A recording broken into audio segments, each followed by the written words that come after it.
இயேசு கிறிஸ்துவில் பிரியமான சகோதர சகோதரிகளே, ஆண்டவர் இயேசுவின் இனிய நாமத்திலே வாழ்த்துக்களும் ஜெபங்களும். சகோதரர் ஒருவர் குருத்துவ பயிற்சிக்காக உலகம் முழுவதும் பல்வேறு குரு மடங்கள் உள்ளன. குரு மாணவர்களுக்கும் தரமான பயிற்சி அளிக்கப்படுகிறது. குரு மாணவர்கள் பொதுவாக குருத்துவ கல்லூரியில் பணம் கட்டுவதில்லை.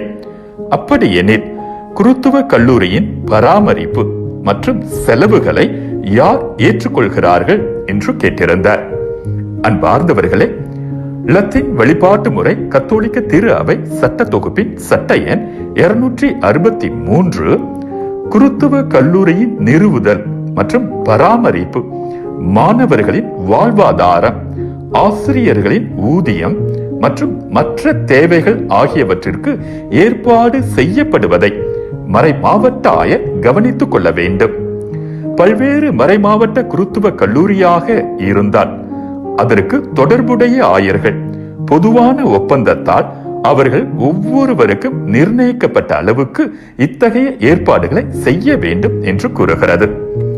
மேலும் சட்ட எண் 264 முதலாவது பிரிவு சட்ட எண் 1266 குறிப்பிடப்பட்டுள்ள நன்கொடை திரட்டுதல் தவிர குருத்துவ கல்லூரியின் தேவைகளுக்கு ஏற்பாடு செய்ய ஆயர் தமது மறை மாவட்டத்தில் வரி விதிக்கலாம் என்று கூறுகிறது.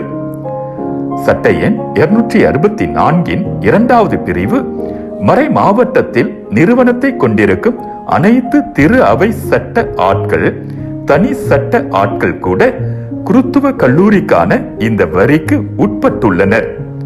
நன்கொடையினால் மட்டுமே பராமரிக்கப்படும் சட்ட ஆட்களுக்கும் அல்லது திரு அவையின் பொது நலனை மேம்படுத்துவதற்காக மாணவர்கள் அல்லது ஆசிரியர்கள் உண்மையில் இருக்கும் கல்லூரியை கொண்டுள்ள சட்ட ஆட்களுக்கும் இது பொருந்தாது.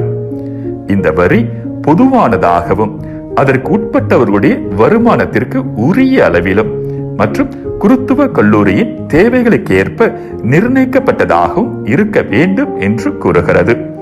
அன்பார்ந்தவர்களே, ஒரு சில மறை மாவட்டங்களில் குருமட பராமரிப்பிற்கென இறை மக்கள் நன்கொடை தருவதற்கு ஊக்குவிக்கப்படுகின்றனர். ஆயர்கள் மேய்ப்பு பணி பார்வைக்காக பங்குகளுக்கு செல்லுகிற போது இறை மக்களிடத்திலே இதை எடுத்து சொல்லி குரு மடங்களுக்கென தனியாக நன்கொடை திரட்டுகின்றனர். மீண்டும் மற்றொரு கேள்வி பதிலோடு உங்களை சந்திக்கும் வரை விடை பெறுகிறேன். ஆண்டவர் இயேசு உங்களையும் உங்கள் குடும்பங்களையும் நிறைவாய் ஆசீர்வதிப்பாராக.